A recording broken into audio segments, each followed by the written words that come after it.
Kita daftar nama dah, kita log tabian dah. Kalau nak naik gini, jangan nalik ada kau. Assalamualaikum warahmatullahi wabarakatuh. Jumpa dengan saya pula dalam page Bella Sansan Masa yang cakap. Hari ini saya nak sapa di segi demo daftar nama hari ini, demo log tabian hari ini. Lepas tu dia nak naca lagu ni, jangan dimnaling, jangan diusing, jangan dirobat. Kalau nak naca gini, kamlang ropon kan log tabian. Hot ni kena nanti 3 hari dia tak SMS masuk dalam telefon kita 3 hari lagi. Kalau asal nak nak gini. Tu. Lepas tu so lagi kalau asal nak nak gini, kunได้รับสิทธิ์คนละครึ่ง pass เรียบร้อยแล้ว. Ni di segini orang hok besok daftar nama, orang hok besok log tabian fake 5 lah lepas. Dia nakยืนยัน lalu lah. Dia boleh lalu lah. Tak sama dengan orang tak besok log tabian fake. Kalau orang tak besok log tabian fake, dia naik raw 3 วัน. Dia nak hantar message, dia nak hantar SMS hantar lagi. Nak tu tak samalah deh.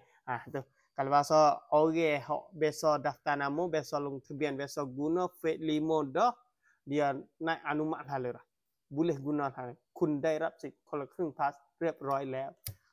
Tu di segi orang hok besok guna fake 5. Orang hok tak besok guna fake 5 iaitu dia nak suruh nanti 3 hari. Raw SMS ยืนยัน. Nanti 3 hari. Nak lagu ni kena nanti 3 hari ada kau. Pahal belakang. Jangan rusing, jangan nalai, jangan pada kau. Apabila nak lagu ni, gano kita nak boleh kedak ni. Di segi dia nak lagu ni 3 hari lagi ni kena hantar message, kena hantar apa mari lagi ni. Nah ya tahu hot ni hot biasa, orang hot tak biasa guna fake 5 dia nak lagu ni. Nanti tengoklah 3 hari dia hantar mari kata kita tu boleh guna, boleh pakai. Tu tak ada kena using pun tak ada kena nalai pada kau. Tu hari ni sekadar ni.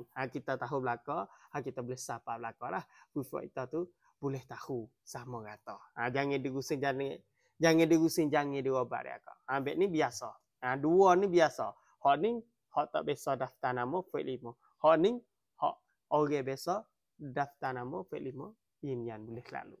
Hak boleh lalu ke saat ni sama juga dengan hak tak ada boleh lagi iaitu kena yan 3 hari lagi. Message hantar mari, semua tu kena guna sekali belaka dia kau. Apabila boleh sik hari ni, nak guna hari ni tak boleh juga. Apabila boleh sik dah, jadi kita captain lah di segi kita tu boleh. Sama juga dengan orang duk nanti 3 hari lagi, apabila dia yan 3 hari lagi kata kita boleh tu, kita boleh guna sama juga dengan hak yan hari ni. Iaitu kita boleh guna 429 Tulah hingga siapa 431 Tanwa.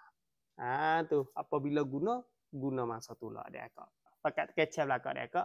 Wi-Fi tu deh tahu masa insyaallah.